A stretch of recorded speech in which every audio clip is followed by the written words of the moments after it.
It's now my pleasure, and I'm really excited about this, to introduce our keynote speaker, Paul Taylor.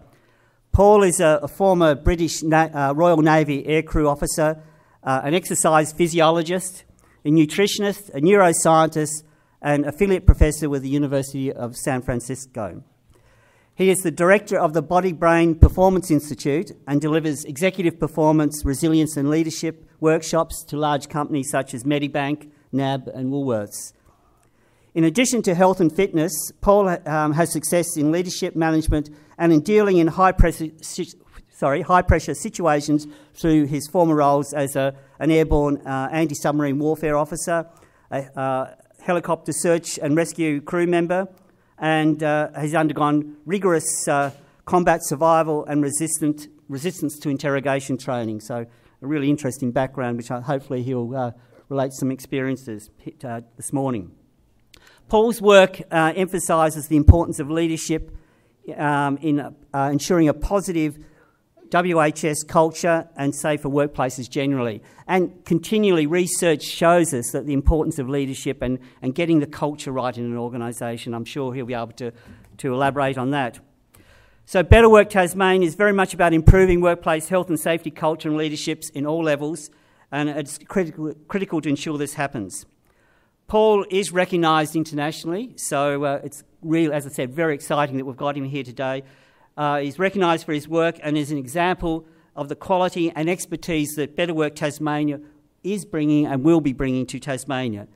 Ladies and gentlemen, Paul Taylor. Normally I have to nail myself to the floor, so I might have to do this for this.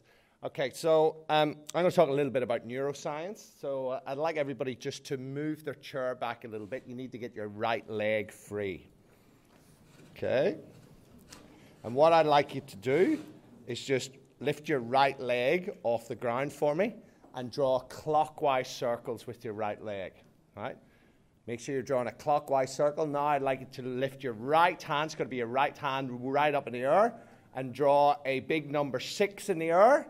Someone tell me why your leg has just reversed direction. Okay, it's a bit of a Jedi mind trick. Try that one after a few beers. It gets quite interesting. Okay, guys, I'm here to talk about the whole health and safety and well-being thing. But before I do, I just want to ask the question, has anybody here ever heard of the Hubble Ultra Deep Field Experiment? Put your hand up if you've heard of it. Okay, we got a smattering of geeks in the room. That's good. So for those who don't know it, Hubble's obviously the most powerful telescope that we've ever created, and it is in Earth orbit. And one of the things that it was doing back in 2002, 2003, did this ultra deep field thing. So it took a little patch of space, just as you can see by this red X, for those who can see the screen. Really small patch of space, very, very far away, like hundreds of millions of light years away. And they thought that it was completely empty, right? So the most powerful telescope on Earth had looked at it and said, there is nothing in this patch of space. And so for 3 months, Hubble, as it went around the Earth's orbit, when it got to this point, it focused on this deep field, and it took photographs. And at the end of the 3-month period, they compiled the photographs and put them together. And what they found in this little patch of space was this. Now, on this screen, there's 10,000 dots. Each dot is not a star. Each dot is a galaxy, each with over 1 billion stars in it, in a little patch of space which they thought was completely empty. Now, some people might be thinking they're at the wrong conference, or I'm at the wrong conference right now. But the point for this is about possibilism. I'm not religious. I'm a recovering Catholic. But if I was religious, my religion would be possibilism, keeping your mind open to what is actually possible.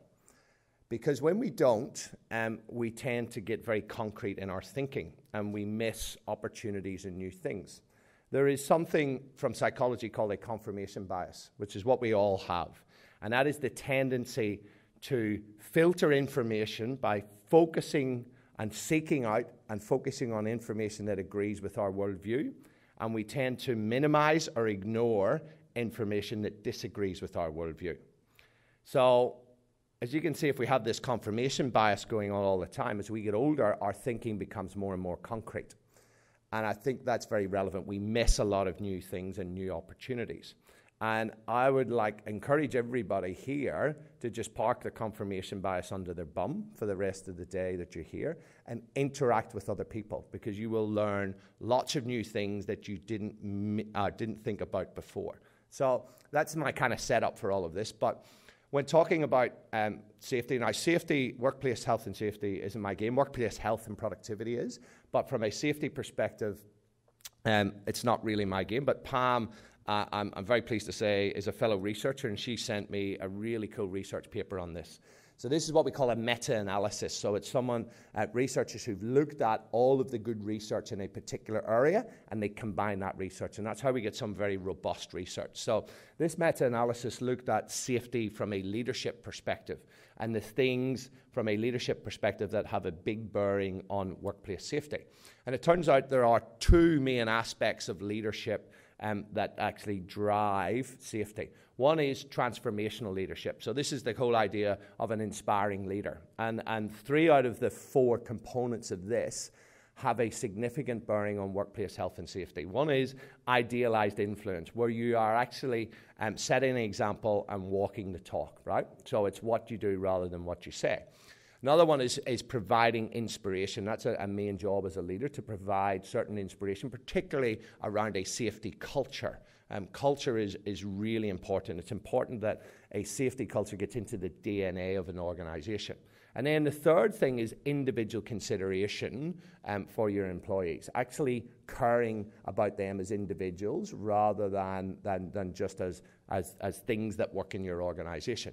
So that has come out from transformational leadership. And the other one is transactional leadership, which is kind of more what I think about management, right? So it is about monitoring people's behavior around what they're doing, particularly around health and safety, and providing feedback. Now, sometimes feedback is viewed as a negative, but you've got to get it in the culture of, from a Kaizen perspective, from a continuous performance perspective. So it's how you provide that feedback is really important.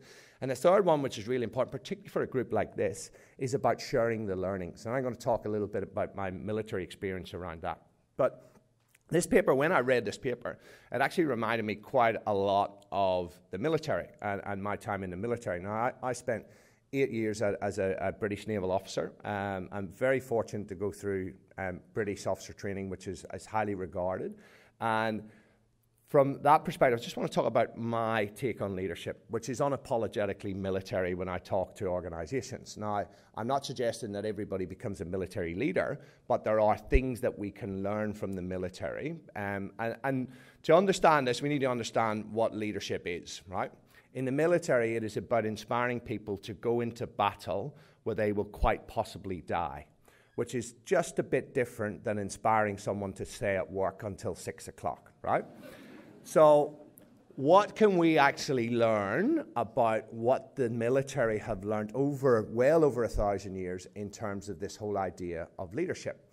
Well, we first need to understand the military's view of leadership. There is a very strong distinction between management and leadership in the military.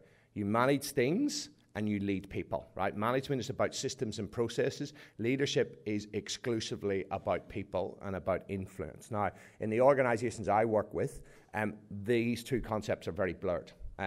Just there's a few organizations who are actually starting to tease that apart, the ones who are highest in the leadership thinking. So it's kind of coming around to this idea that management and leadership are separate things. And here is the British military definition of leadership, which is influencing people by providing purpose, direction, and motivation. And it goes on to say, to achieve the mission and improve the organization as a whole. Do you think that's a reasonable definition of leadership? Yep. Seeing quite a few heads nodding. Now, I just want to have a look at that, really at that definition and see why it's important. So I'd like to do a little thought experiment. I'm a big fan of these things. Put your hand up for me if you could not run a marathon right now without stopping. Hands up. So have a look around the room, guys. The vast majority of the hands are up. I'll put them down. Is there anybody here who could run a marathon without stopping? Okay, put your hand right up if you could. Well, actually, stand up if you could run a marathon without stopping. Just so as I can see you. Can everybody please stand up? Okay. Remain standing if you could run a double marathon without stopping. Okay, great. So when I say marathon, you guys think double marathon. Now, here's the important bit. This is the thought experiment. I want you to think of the one person who means more to you on this planet than anybody else, apart from yourself, right? So one person, that means if you're married with kids, you got to choose, right? It's always lots of laughter. Is that people going, I like my kids? Yeah? If you got 2 kids, you got to choose, right? Don't pretend you don't have a favorite. We're not going to tell them. If you're Italian, you got to choose between your kids and your mother. So I like everybody, let's do the serious bit. Let's try and think of one person. If you can't split them, there will be people in this room. Put your hand up if you cannot split a couple of people. Okay. If you can't split them, those people who you can't split, they're all in it, right? So here's the thought experiment, and let's do this seriously. Think of what it would be like. Tomorrow morning, this person or these people are dead. Just sit with that. What's that feel like? Tomorrow morning, they will be dead, and nobody on this planet can do anything to save their life, apart from you. And the only way that you can save their life is you've got to run 21 kilometers. You guys who were standing up, you got to run 42. You got to get a vial of medicine, and you got to run back.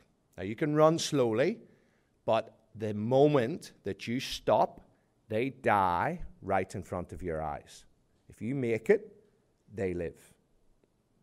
Put your hand up if you could not run that marathon. Okay, guys, look around the room. What's different? How do we have, 200 people who couldn't run it, and now everybody can run it? What's different? So it's motivation driven by what? Driven by fear and love, right? Emotions, strong emotions. You get people to do extraordinary things when they have an emotional attachment to a purpose. Yep. The motivation, the emotion drives that attachment to a purpose, enables people to do extraordinary things. Now, this is a continuum all the way from discretionary effort to extraordinary things. The organizations I work with, I do a lot of stuff around purpose. The military have nailed purpose. I mean, nailed it. Everybody who joins the military knows their purpose is to serve and protect the country, right? It is a strong emotional attachment. And what they do brilliantly is they sync someone's daily work to that overall purpose. That's what a lot of organizations miss. Either they don't have a purpose, or they have a purpose that the boffins write and slap themselves on the back, and the normal worker has no idea what it is, right? Has anybody been in a work like that? Or they have a really cool purpose, but they fail to attach their daily work to it, right? So that bit is really important. And think about your whole safety culture. Is having an emotional connection to the purpose of why you're doing safety. That is when you will get people to pay attention and to focus on it. But as an overall organization, the whole purpose is very important. Now, the next thing that's really important is this whole idea of motivation, which is linked into purpose and emotions. Now, motivation comes from the Latin word movere, which is to do with emotion. So I just want to explore that a little bit. Can everybody I'd like you to close your eyes for me, if you will.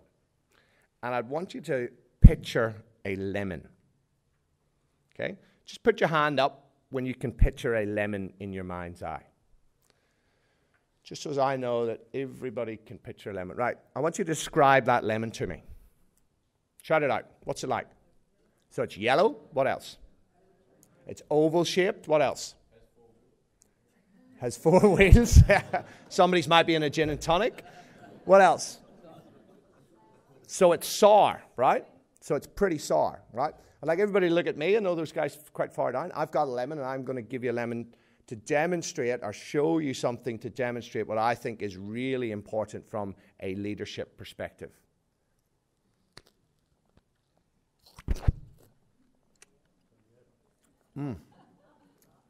Jumping Jesus.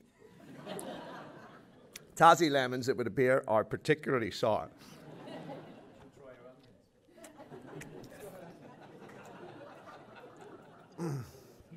Now, anybody notice that they're starting to salivate a little bit? Anybody salivating? If you're not salivating, it could be one of three things. Number one, you could be autistic. Number two, you could be a sociopath. Or number three, you could be sitting there daydreaming about sex. Or potentially all of the above. Seriously, why? Why would you salivate if I'm eating the lemon? I'm eating the bloody lemon. Why are you having a physiological response? Oh, who said that? Genius boy. Mirror neurons. Okay? These are a class of neurons discovered in 1997 by Italian scientists. And they underpin empathy. Without mirror neuron system, a proper functioning one, you will not have empathy. Autistic children, autistic adults as well, have atypical, mirror neuron systems.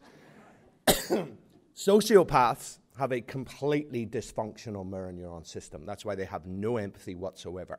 Now, this is extremely important for us as humans. We have the richest mirror neuron system. Watch this. As I do that, certain neurons fire in my motor cortex in my brain, fire my nervous system, stimulate motor units, stimulate muscle contraction, so as I reach out and I grasp that. As you guys watch that, the same neurons fired in your brains. How cool is that shit? Seriously. Unless you're a sociopath or autistic, right? If you haven't already clicked on the link to leadership, it's that you are always on show. Always as a leader. Now, you might be sitting there saying, I'm not a leader. There are two types of leadership. There's leadership by influence and leadership by authority. Every single person that you interact with today and every single day, you influence their brains, right? From a neuroscience perspective, you influence every single person that you meet. So every single person in this room is a leader. Some people have leadership with influence and have leadership with authority as well. Does that make sense? Now, thank you. Now, we were always told in the military that leadership is pretty simple in plain sailing. It is when the shit hits the fan that leadership becomes difficult, because everybody looks to you to see how you're dealing in a crisis. Everybody also looks to you to see how you deal with mistakes. So you could see, I think, how this can transfer over into the whole culture, not just of your overall organization, but the whole health, safety, culture, and how that is linked into leadership. And it turns out that your emotions on a daily basis have a big impact on how the workplace performs, whether you are a leader by influence or also with authority. With authority, it's also magnified. And what we've seen from the research is that your mood will impact on three levels. Number one, it will impact individual people through emotional contagion. I bet you we all know somebody who can just light up a room, right? Who is very inspiring. I bet you everybody in this room knows at least one energy vampire who can suck the very life force out of you within about 3 minutes and kill a room dead. Yep. So that is emotional contagion. We know that emotions are contagious. But we also know that your mood will influence the affective tone, which is the emotional tone of the entire group, right? And that then influences how they work together. Group processes, coordination, task strategy, all of this. Now, I think this will have a big impact on safety. Yep. If there is a negative vibe, people tend to be just more focused on themselves. They don't think about others. There's less collaboration. There's less sharing of ideas, all of that sort of stuff. So every single person in the workforce influences the culture, and that will have an impact upon safety. So let me tell you about, I spent 8 years in the British Navy flying helicopters, and the first 5 years was anti-submarine warfare. So we used to chase submarines around in helicopters. Now that's pretty dangerous because often you are 200 miles away from the nearest ship, right? So it's pretty dangerous stuff. We do it in all sorts of weather. But then my last 3 years in the military, I did helicopter search and rescue in the mountains and islands of Scotland. which is pretty damn dangerous. We take safety very, very seriously. Way back in the 1940s and 1950s, in fact, there was an old instructor who told us a story that in the late 1950s, early 60s, they sailed from the UK. They did a 6-month trip over to Asia. By the time they got to Asia, half of the air crew were dead from accidents. So it has traditionally been the most dangerous thing. They've called air crew are pretty crazy, right? So there has been a really strong culture developed around safety in that. We, every single morning, have shareholders. Shareholders came from when people would die. The next morning, you'd have a meeting, and it was called shareholders because all of their belongings were divided up amongst other people, right? That's where it came from. But now our morning meetings are shareholders. Every single day, you go through all of the weather, all of the engineering, and all of the safety. If there is an incident in the Fleet Air Arm, a safety incident, it gets promulgated, disseminated across the entire Fleet Air Arm, no matter whether it's at the same aircraft type or not. And there is one person in the organisation whose job it is to take that information and communicate it to everybody. So when there's been an accident, absolutely everybody knows. If it's on your aircraft type, when you sign out an aircraft, you have to sign something to say that you have read the most recent safety report. So that sort of culture where we share information, and it's not about blame. If there has been, you go down to what the malfunction was or whether it was pilot error, and it's always shared so that everybody can learn the lessons of other people so that we can actually create the safest environment. Does that make sense? That's why I think something like this is fantastic. People coming together, sharing thoughts, sharing ideas, sharing mistakes and screw-ups. Forget about the ego. Those things have got to be shared so that other people can learn your lessons, because prevention is definitely better than cure. So that's from the Fleet Air Arm. Now I want to take a massive jump into looking at the whole idea of presenteeism. Who's heard of presenteeism? Quite a few, actually. That's a lot. So absenteeism we all know. For those who don't know presenteeism is when you're at work, but you're not really there, right? Has anybody ever been at work with a hangover in a previous job if your boss is sitting beside you? Right? You'll be aware that you're not at your sharpest, right? But that hangovers are a very small component of presenteeism. We've seen a lot of research on this, and presenteeism is actually driven by health risks. So the more health risks an individual has, the more presenteeism, the least productivity or the less productivity. So if someone has high blood pressure, that is a presenteeism risk. If they're overweight, if they've got allergies, if they've got asthma, if they're depressed, all of these things contribute to presenteeism. And there's actually been studies done on it. And Medibank Private did a big study in Australia a couple of years ago. And they estimated that presenteeism cost the economy $34 billion. 2.7% of GDP. That's quite a lot of east-west tunnels and other things, and education and all of this. And it is driven by health risks. Now, I did a bit of digging around the research and found stuff on actually the Safety Institute Australia around presenteeism and how it is underestimated in the workplace. And then this great one, which I'm happy to share, looked at productivity, but it also looked specifically at safety. And what came out of that is it showed that presenteeism did have an impact on safety. Firstly, and this was the biggest one, from cognitive function. When people aren't well, their brains don't function as well as when they are fit and healthy, okay? Their cognition is just off. That means that your thinking, your perception, your reasoning, your judgment is all impaired. Can you see how this can lead to workplace accidents and safety issues?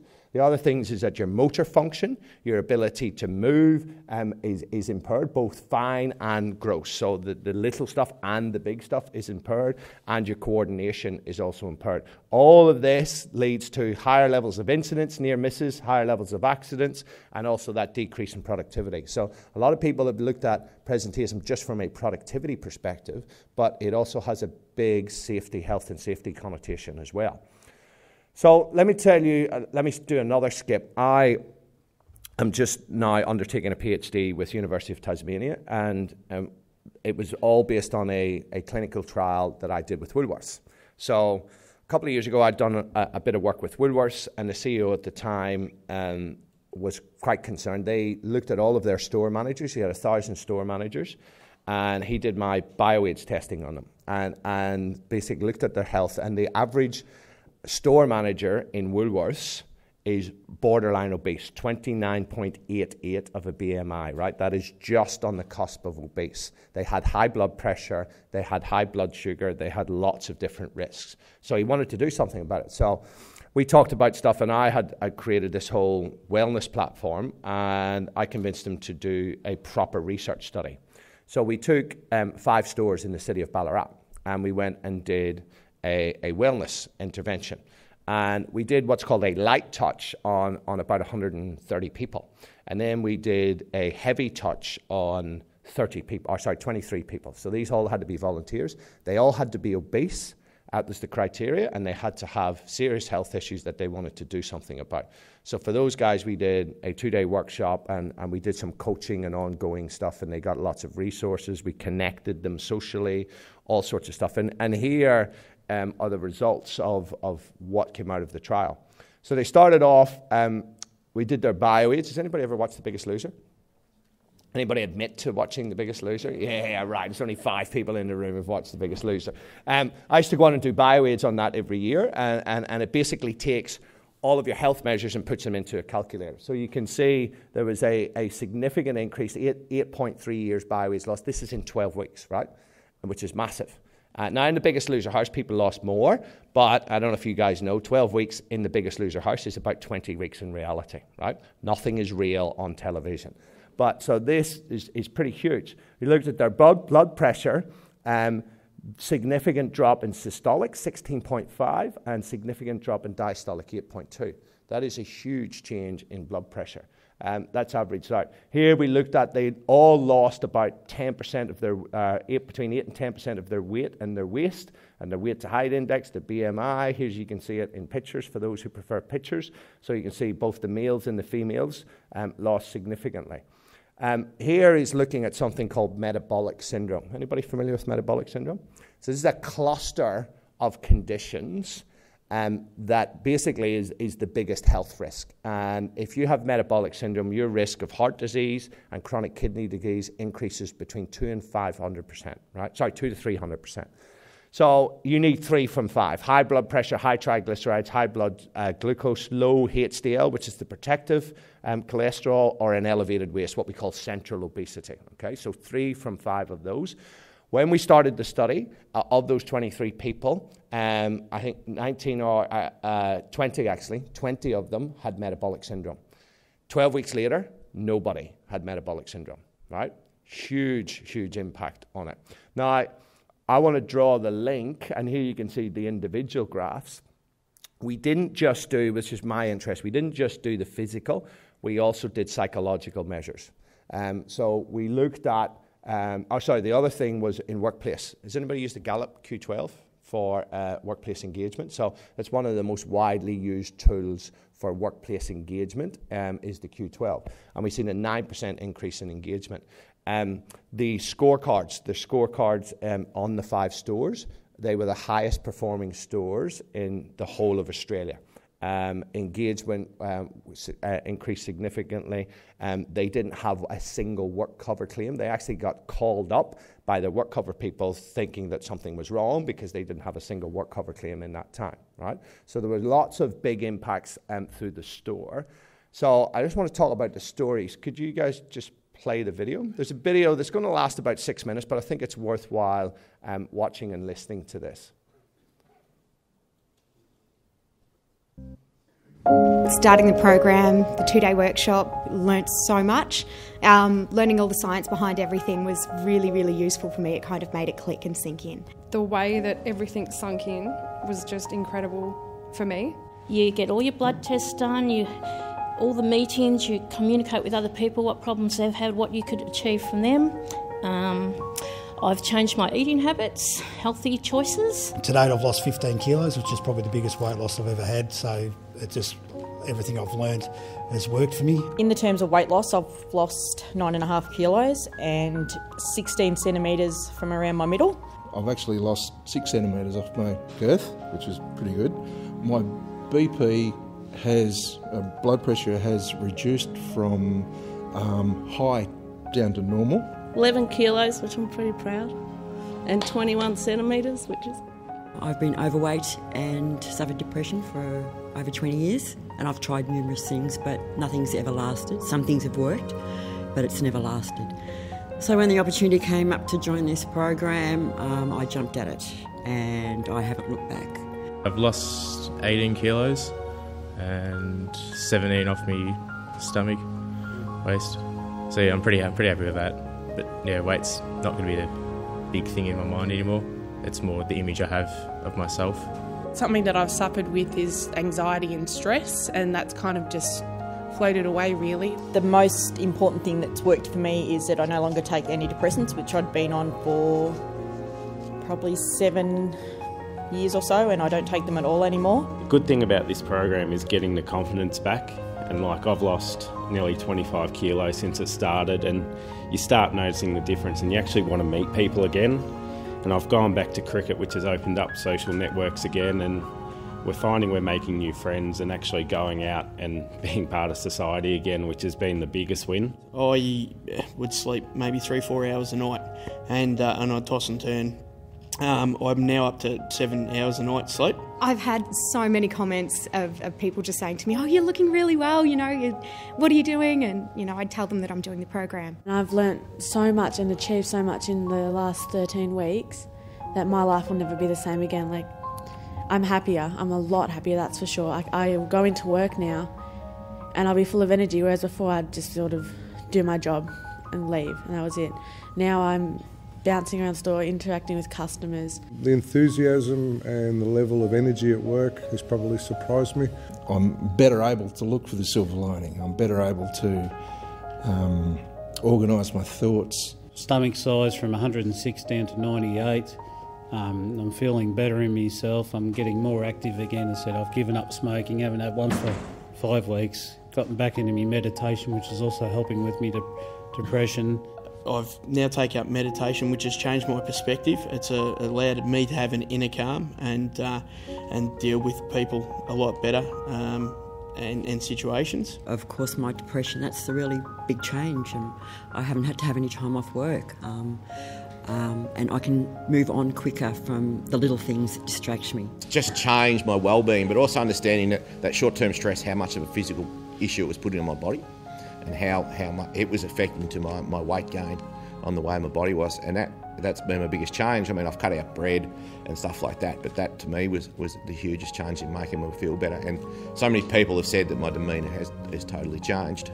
A lot more relaxed person, and it just flows on so many other things in life. Loving life again and enjoying the opportunity that I've had, and try and make the most of it and continue on. I've tried a lot of new things that I never would have tried before. I'm now doing classes at the gym and PT sessions, and I did the Zooathon that we had here a couple of weeks ago. No way on earth I would have tried that 2 months ago. Just basically living life. The whole program's been fantastic.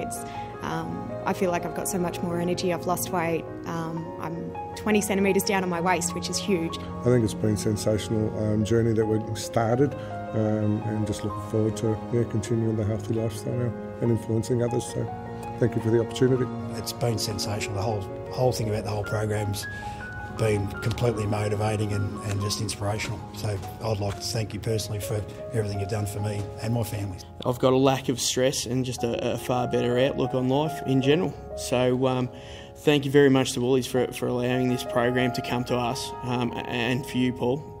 This is truly life-changing, and I can't be appreciative enough of this opportunity. Sure as hell we'll remember what you've done, and you've given our lives back. And Woolies, as you say, you invest a lot in us, and this has been your biggest investment in me. You've given me the energy to work again. I loved everything about this program, but I remember Paul asking us one time what was our why, and it was only last week that I found my why. Yeah, and I wrote it down, and it was to live a long, happy, healthy life, and I am doing that now, and I am forever grateful to you, to Woolworths, to everybody here, to everybody, because I I've changed everything. Sorry. And I'm really, really happy, and thank you so much.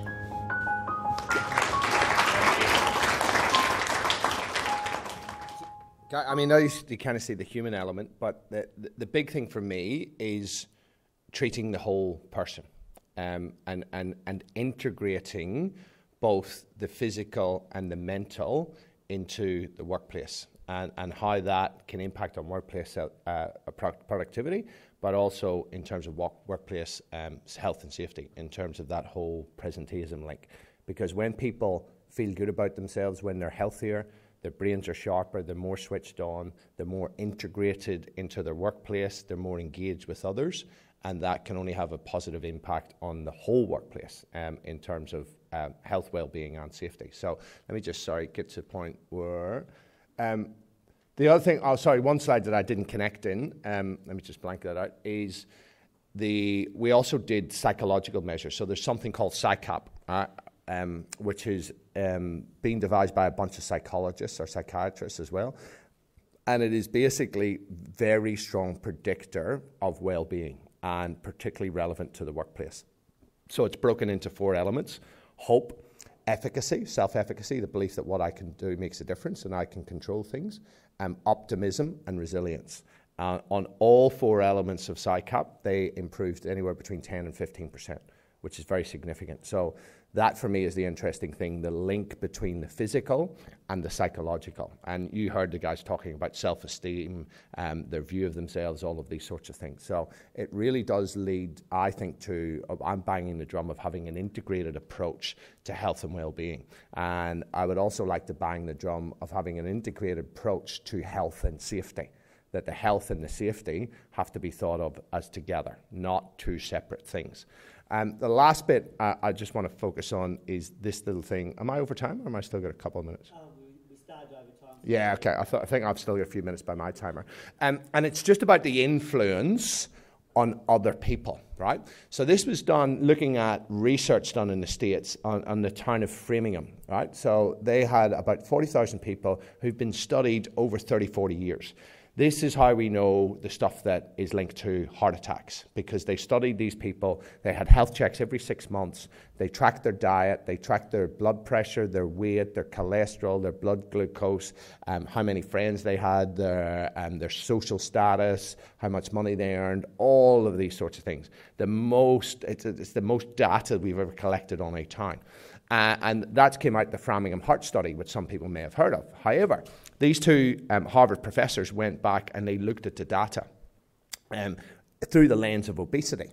And they did a very clever thing. They took 2,200 people who were connected in a social network. So for those of you who can see it, every dot in here is a person, and they're all connected socially. A yellow dot is an obese individual. A green dot is a non-obese individual, right? A blue line is a family tie or a marriage, and a red line a blue line is a family tie, a red line is a marriage or a friendship. So they separated out genetics from friendships, from non-blood ties. But the cool thing they didn't just look at who hung out with who, because as you look at it, you can see the yellow dots tend to cluster with the yellow dots, so overweight people tend to hang with overweight people. But what they looked at was rate of change over time. And what they found is that this applies to us all. If in the next 6 months one of your friends becomes obese and you're not obese now, your chance of becoming obese yourself goes up 52%. If in that time period 2 of your friends become obese, your chance of becoming obese goes up 174%, right? And that is the whole social network side of things. Now, they've also looked at happiness as well in the same cohort of people. And they found if you have a happy friend, your chances of being happy yourself goes up 15%. A happy friend of a friend who you do not know increases your chance of being happy by about 9.5%. And a happy friend of a friend of a friend who you don't know increases your chance of being happy by about 5.5%, whereas a $10,000 raise will increase your chance of being happy by about 2%, right? The point of this is the power of social networks. We are tribal, right? We are heavily influenced by those in our social networks. Now, what they showed is these social networks had to be people who you were in contact with. So they had to live within 2 kilometres and you're in reasonable contact with them, right? That connection, face-to-face connection, is a huge driver of human behaviour. And that's the kind of thing that I want to leave on, is about what events like this can do if you take advantage of it. The guys who are putting this event up are giving you guys the whole infrastructure so that you can leverage off all the stuff that they've done and all the stuff that everybody else is doing to really optimize your culture of workplace health and safety. But I'm going to leave you with bad news, right? Keynote speakers all around the world will leave you with a positive emotion, but I'm not a motivational speaker, right? I'm a realist. And the realist in me tells me I need to leave you with the bad news. And the bad news is that no one is coming. Seriously. Nobody. Nobody is coming to sort your shit out. They're just not. Nobody is coming to make your workplace in this context a workplace that has a really good culture of well-being and safety. So you guys have got all of the infrastructure, all of the connections that you need right here to do something about your culture, but it's up to you to do something. Thank you.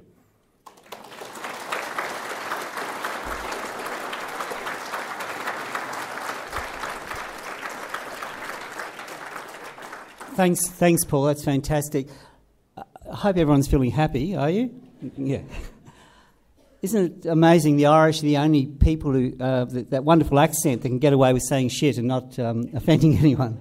Paul has indicated that he's happy to have 1 or 2 questions. So, if anyone has a question, if you'd like to perhaps raise your hand. Any questions?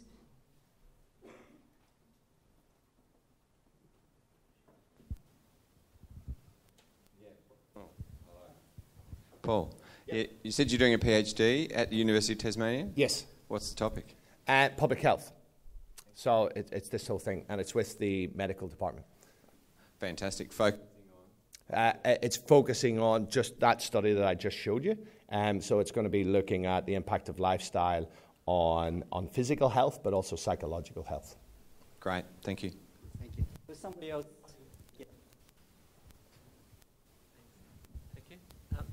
Yeah, that accent would have to be Scottish, wouldn't it? No, it's Northern Irish, actually. Northern, is that right? It's all right. You didn't say English. If you'd said English, I was going to throw this at you. But I did. You've obviously got an ear. I spent 5 years living in Scotland. Yes, the security influence or something. Yeah. With regard to that study, you were saying that with Woolworths and all the people were coming out saying how remarkable it was. It reminded me a little bit of that Jenny Craig. Now, you obviously did a whole of person instead of just concentrating on weight. Yeah. And is that probably why that Jenny Craig's doesn't really sustain? Yeah, look, I mean, there's good things about Jenny Craig and Weight Watchers and stuff like that. There's good things, and then there's not so good things. I'm interested in long-term behaviour change, right? So we tracked those guys 6 months later. Nobody's put on any weight, okay, which is very unusual. And the whole thing is about self-determination to help them, basically teach them how to fish rather than constantly giving them fish. So something like Jenny Craig often can become a bit of a crutch, right? That when they leave that, everything falls apart. Yeah. So, but the good bits are the social support. If you look at the Weight Watchers of Jenny Craig, it's that social support that's really important. And we were very strong on connecting these guys together in groups. So all of us met as a group every 4 weeks, and they reported that it kept them accountable to each other, right? So when you're connected with people, you have that peer-to-peer accountability. We also then separated them into smaller accountability groups so they help each other through. And that, I think, was the really important thing, as well as, you know, the big thing for a lot of them was the no one's coming, right? I've got to sort out. So we helped them finding why it's important for them, you know, that whole purpose thing. Think about that marathon thing. So I think it's looking at all of the behavioural science and saying what does actually work, and a huge part of it is that social connectiveness, which is, you know, why events like this are great too.